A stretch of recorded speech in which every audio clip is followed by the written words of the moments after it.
Fala pessoal, beleza? Eu queria falar com vocês aqui rapidinho só um pouco de macroscopia da medula, né? Primeiramente, para falar da medula, né, da macroscopia dela, a gente tem que saber a forma dela, né, o formato, mais ou menos. E a gente tem que saber que esse formato aqui é um formato genérico. A medula ela varia à medida que ela percorre, né? Eu vou abaixar um pouquinho aqui só para poder mostrar. À medida que ela vai desde da medula vertebral até ali a medula lombar, mais ou menos, ela vai mudando a sua topografia. Ela muda aqui a formatação da substância cinzenta e da substância branca. Mas a gente utiliza esse modelo aqui mais genérico para poder ficar mais didático, mais bacana. Beleza? Então, continuando, aqui primeiro o que eu queria falar é o seguinte: o que é esse H aqui no meio? Isso aqui é a substância branca. Ó, já errei. O que é o segundo, né? O que eu queria falar aqui, continuando. O que é esse H aqui no meio da medula? Ele é a substância cinzenta. O que é a substância cinzenta? É a substância que abriga os corpos de neurônios. Os corpos dos neurônios estão localizados dentro desse H aqui, ou a gente fala o H, né? E tem gente que chama que é uma borboleta também. Tem outras partes da medula que parecem um pouquinho mais a borboleta, mas H ou borboleta, a mesma coisa. É o H medular, a substância cinzenta aqui da medula, onde estão os corpos de neurônios. É isso que é importante. Substância cinzenta aqui no meio, corpos de neurônio. E ao redor aqui da substância cinzenta, gente, a gente tem a substância branca. E o que são as substâncias brancas? Bem, se os corpos de neurônios estão localizados ali na substância cinzenta, a gente vai ter os axônios, as fibras desses corpos de neurônio se projetando aqui na substância branca. Aí vão formar diversos tratos, fascículos aqui nessa substância branca, mas isso não é um tema que você precisa se ater agora. O que você precisa saber agora é o seguinte, tratando de macroscopia, né? Substância cinzenta, H, substância branca, aqui é o entorno, e existem algumas divisões aí dessa substância, dessa medula, né? E como é que a gente sabe essas divisões? É bem simples. Aqui anteriormente a gente pode ver que tem a fissura mediana anterior. São os nomes que você acaba tendo que decorar mesmo, porque é uma nomenclatura, né? Não há muito o que se fazer a respeito disso. Então você acaba tendo que decorar, mas é bem simples, você vai ver. Lembrando, né, retratando um pouco da anatomia, gente, tem a parte anterior do corpo e a parte posterior do corpo. Isso é o que? A parte anterior é a parte mais da frente, né? Por exemplo, a sua barriga, ou então a ponta do seu nariz. E tem a parte posterior, que seriam suas costas. Assim, bem tranquilo. E como é que você se localiza na medula? Um exemplo aqui rápido. Você vai olhar sempre a substância cinzenta. Ou então, você olha a fissura mediana anterior. Porque é o seguinte, a parte anterior da medula, ela é mais gordinha, tá vendo? Ela é maior, mais ampla.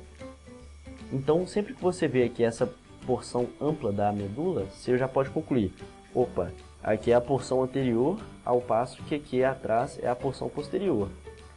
Aí, anterior, posterior, no meio fica o que? A substância seria média, né? Aí a gente chama ela de intermédia aqui, e a lateral, que é essa pontinha aqui do lado. Mas isso eu acho que já abrange um pouco a parte da microscopia. Isso foi só um plus, assim, pra você saber. Então, anterior é mais gordinho aqui, e afilado é a parte posterior. Voltando aqui para a macroscopia, gente, continuando só, né? A gente tem aqui a fissura mediana anterior, que vai abrigar uma artéria, né? A gente tem a fissura mediana anterior. Aí a gente vai percorrendo e tem aqui o sulco lateral anterior, sulco lateral anterior dos dois lados, PEI e PEI. E esse sulco lateral anterior, os dois sulcos, eles vão...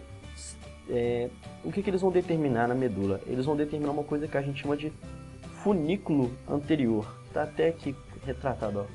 Funículo anterior. Ficou feio. Mas a gente tem aqui o funículo anterior. Vou colocar aqui. Tá escrito finículo, mas pode ser funículo também. Aí aqui, ó, funículo aqui em cima. Agora eu fiquei até na dúvida se é um erro aqui, mas eu pelo menos conheço como funículo, né? Então nós vamos ter 3 funículos na medula, determinados por essas saliências que existem na substância aqui, na medula. A gente tem o sulco lateral anterior, e aqui o outro sulco. Então aqui vai estar determinado o funículo anterior, então é esse espaço aqui da frente. Do sulco lateral anterior até o sulco lateral posterior, nós vamos ter o funículo lateral, tá desse lado, ó. Então, daqui até aqui, a gente tem um funículo lateral. E por fim, nós vamos ter aqui, entre os sulcos laterais posteriores, o funículo posterior. Tá aqui, ó. Isso aqui tudo é o funículo posterior. Mas tem uma coisa especial aqui, né, no funículo posterior, que é o que? É o sulco mediano anterior, que é esse aqui do meiozinho, sulco mediano, né? A gente sabe da anatomia. E o sulco intermédio ou intermediário posterior, que é o que está entre duas coisas, que vai estar entre o sulco mediano e o sulco lateral. Quando a gente for debater a microscopia, nós vamos entender o porquê que existem esses dois sulcos aqui. E eles estão diretamente relacionados com esses dois fascículos que estão aqui. Mas isso não é muita preocupação para esse momento, é mais questão microscópica. Então, recapitulando, funículo anterior entre os sulcos laterais anteriores. Aí a gente vai ter o funículo lateral entre o sulco lateral anterior e o sulco lateral posterior. E por fim, a gente vai ter aqui o funículo posterior, que abrange isso aqui tudo. E lembrando que ele tem essas divisões aqui especiais. Aí a gente lembra também que a medula ela é dividida aqui no meio, né? A gente pode dividir, cortar aqui no meio. Que vai ser a medula direita, né? E esquerda. Que ela pausa para raciocinar, que a pessoa estaria de frente para a gente aqui, né? Nesse sentido, né? Aqui é o anterior, posterior, então ela estaria de frente. Então a gente inverte. Esse é o lado direito, esse é o lado esquerdo. Aí a gente vai ter aqui o funículo anterior do lado esquerdo, separado pela fissura mediana. Funículo anterior esquerdo, separado do funículo anterior direito pela fissura mediana anterior. Bem simples. Tirar esse risco aqui. Mas aí a gente tem aqui direita e esquerda separados pela fissura mediana e pelo sulco mediano posterior. A gente vai ter o funículo posterior esquerdo e o funículo posterior direito. Bem simples, é só você gravar uns nomes mesmo, né? Quanto mais você ler, eu acho que é melhor. Pelo menos eu aprendo bastante por repetição. E aí você vai ver, gravar os nomes e vai sair bem tranquilinho. Funículo é o espaço aqui, são as regiões separadas pelos sulcos na medula. E é bem tranquilo. Aí agora aqui do lado eu queria falar das conexões com os nervos espinhais, os segmentos medulares, né? Porque tem a medula é como se fosse vários, acho que chama até sistema nervoso segmentar, né? São várias bisnaguinhas assim, e existem vários raminhos que saem de cada bisnaguinha, vários ramos. São os filamentos radiculares, né? Que chamam esses raminhos, filamentos radiculares, que estão saindo dos segmentos medulares. E o que isso significa? Significa o seguinte: esse aqui é o segmento C1.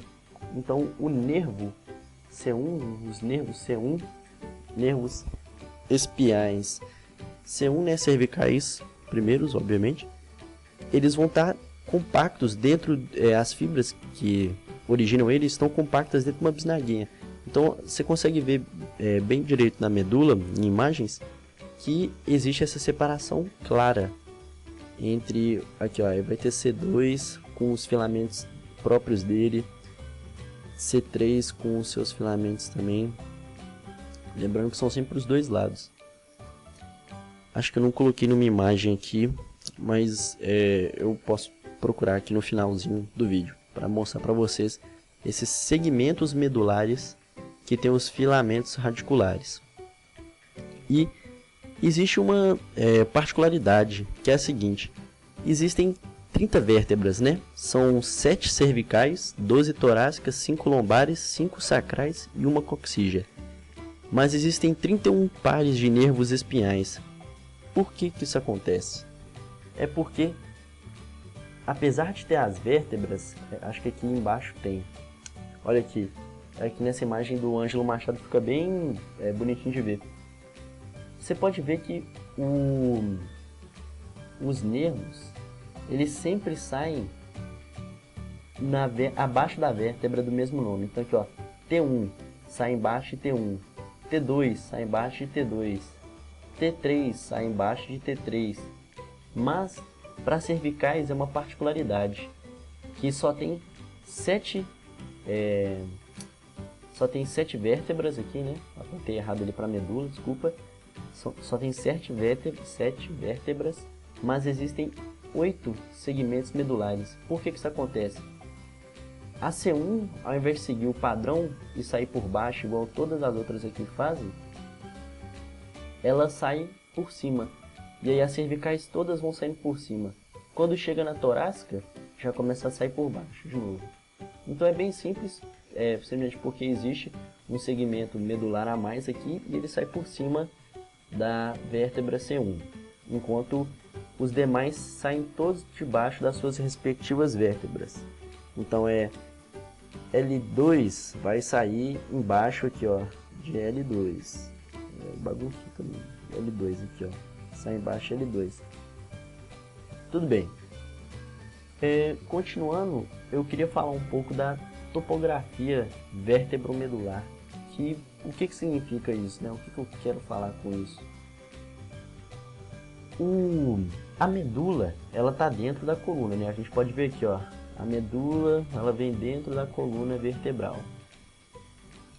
Mas o crescimento das duas é diferente, né? Enquanto o feto está na barriga da mãe, então a gente está na barriga da mãe, tanto faz, né? Nós somos humanos, a menos que não tenha um cachorro aqui assistindo o vídeo, vai que é um cachorro superdotado, sei lá. Momento loucura aqui do vídeo.